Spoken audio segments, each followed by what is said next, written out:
Cost. I'm working on that one too. I know you are. That's true. All you're doing is walking around the ocean. Please come to order. In lieu of a devotional, we will take a moment of silence.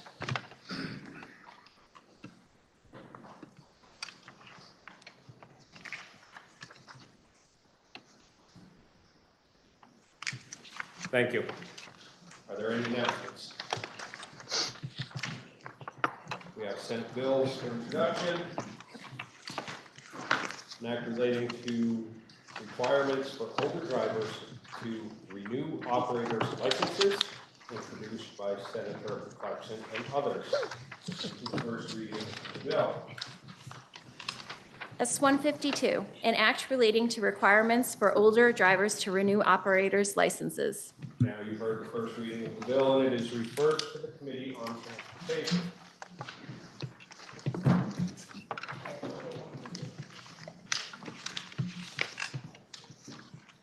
The green light's on.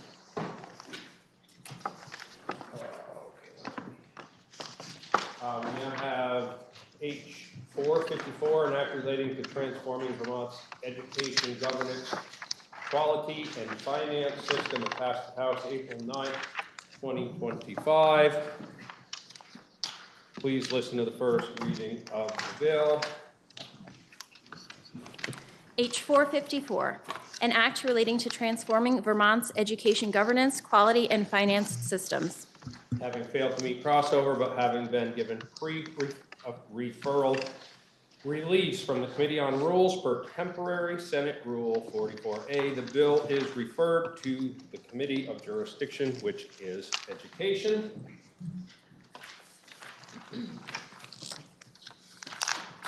Orders of the day.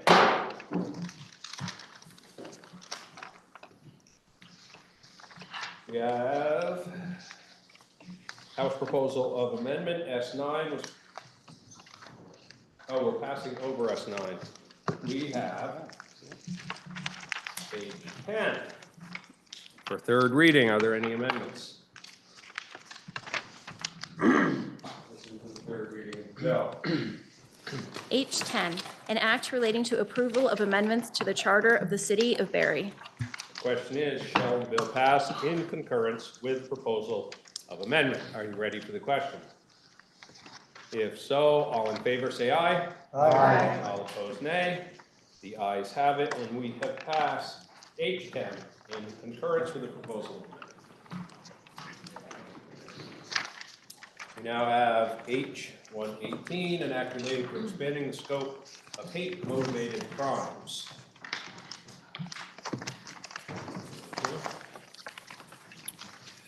It passed the House on February 11th, 2025, and was referred to the Committee on Judiciary, which reports it has considered the bill and recommends that it ought to pass in concurrence. Listen to the second reading of the bill. H-118, an act relating to expanding the scope of hate-motivated crimes. I recognize the Senator from Chittenden Central, Senator Bienkowski, for the report of the Committee on Judiciary. Thank you, Mr. President. This is a simple but important and meaningful change to our current statutes regarding hate crimes. In Title 13, Chapter 31, our chapter on discrimination, there is a statement of purpose. And that statement of purpose reads, the legislature finds and declares that it is the right of every person to enjoy the public peace and that sense of security and tranquility afforded by the protection of the law. And that wrongful activities motivated by hatred towards particular classes or groups of persons invade that protection.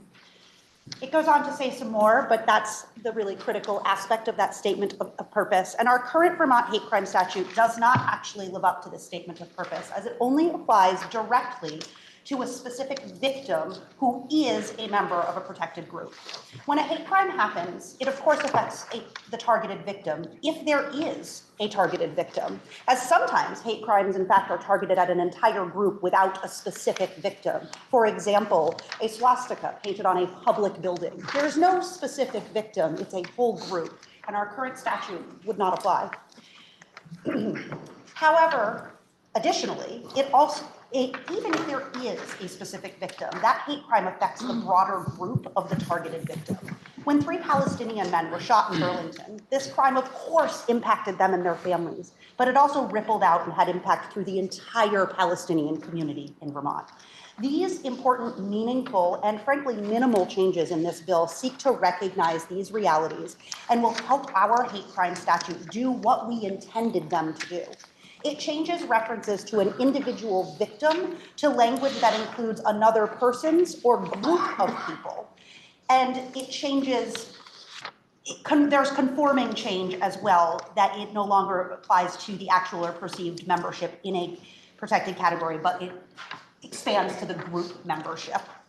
In Vermont in 2021, there were 41 reported instances of hate crimes, and by 2023, that had risen to 53. It's highly likely that this is a greatly underreported crime. It is important to remember that our current hate crime statutes do not infringe on the First Amendment, as they are enhancements to an underlying crime, not a crime themselves, meaning that a crime must first occur for the hate crime enhancement to be used. This bill does nothing to change that and simply expands the definition of who the hate crime can be against from an individual victim to a group of people because of their membership in a specific group or perceived membership. We heard that as the current statute stands, if someone were to vandalize my home and wrote anti-Ukrainian slurs on my home, that I would not be able to seek redress under the hate crime statute because the victim of the vandalism is my landlord and not me as the renter of the property. This bill would solve that problem and will align our hate crime statute with the legislature's stated intent in Title 13, Chapter 31. With the significant rise in hate crimes we are seeing, this is a timely and important language change to fully realize the goals that we have stated to combat discrimination and hate. I also want to take a moment to express solidarity and care and support to any victim of a hate crime, whether they reported that crime or not. We heard from the Office of Racial Equity, the Attorney General, and Legislative Counsel, and your committee, Senate Committee on Judiciary voted 5-0-0 to update this important statute, and we ask for the Senate's support. The question is, shall the bill be read a third time? Are you ready for the question? If so, all in favor say aye. Aye. All opposed, nay. The ayes have it, and you have ordered third reading of H 118. That completes the orders of the day. Senator from Chittenden Central. Thank you, Mr. President. Pending announcements, I would move that the Senate stand in adjournment until 1 p.m. Thursday, April 17th. Are there any announcements? Senator from Chittenden Central. I rise with an announcement following in the footsteps of my colleague from Windsor yesterday, who I don't see in the chamber right now. Many are feeling helpless right now, not knowing what to do in the face of a cruel and toxic president and administration.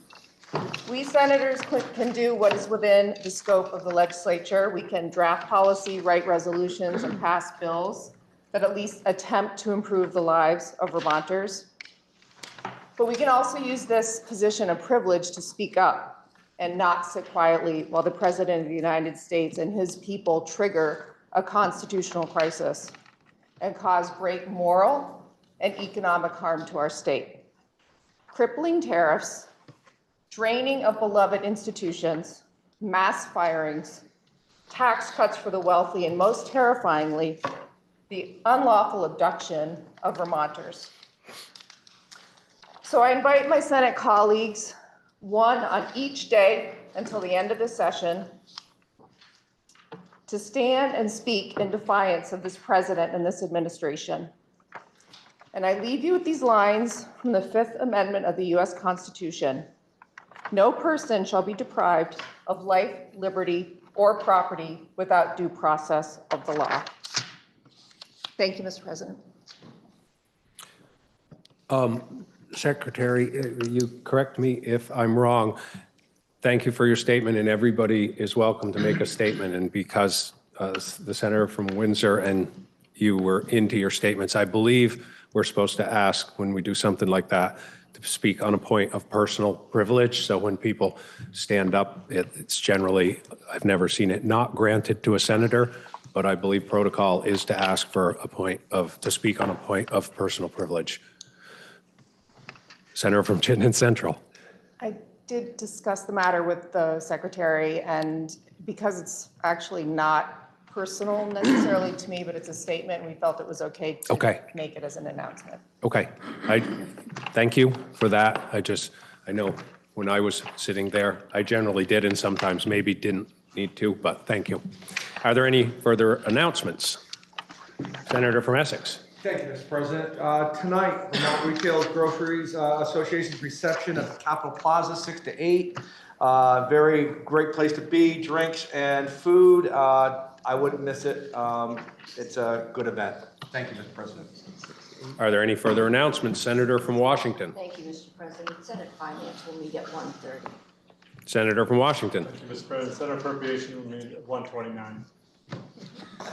Senator from Rutland. Thank you, Mr. President. Senate Government Operations will meet at 1:28. Are there any further announcements? Senator from Wyndham. Thank you, Mr. President. I will refrain and just say that Senate institutions will meet at 1:30. Senator from Windsor. Good afternoon, everybody. Farmers' Night is over. However, it's not over for next year. And I thank you. I just want to thank you all, for those of you who did come to Farmers' Night. It was just such a great season, and we had on average about 150 people at each performance. It was just amazingly successful, and it's a wonderful way for us to open our doors and celebrate the incredible talent that's in Vermont. As you all know, it's the showcase really for the best of Vermont talent. And I would ask you, for those of you who represent large districts, which all of us do, to please give us, well, I represent Farmers Night in this chamber, if you would be kind enough to share ideas for next year, because we're going to be beginning to book Farmers Night for next year, and I would love to have all the best ideas from this chamber. So thank you very much. Thank you all for attending, and yay for Farmers Night. Thanks. Senator from Chittenden. Thank you, Mr. President. I would like to request that the statement from the other senator from Chittenden Central be journalized should she so choose.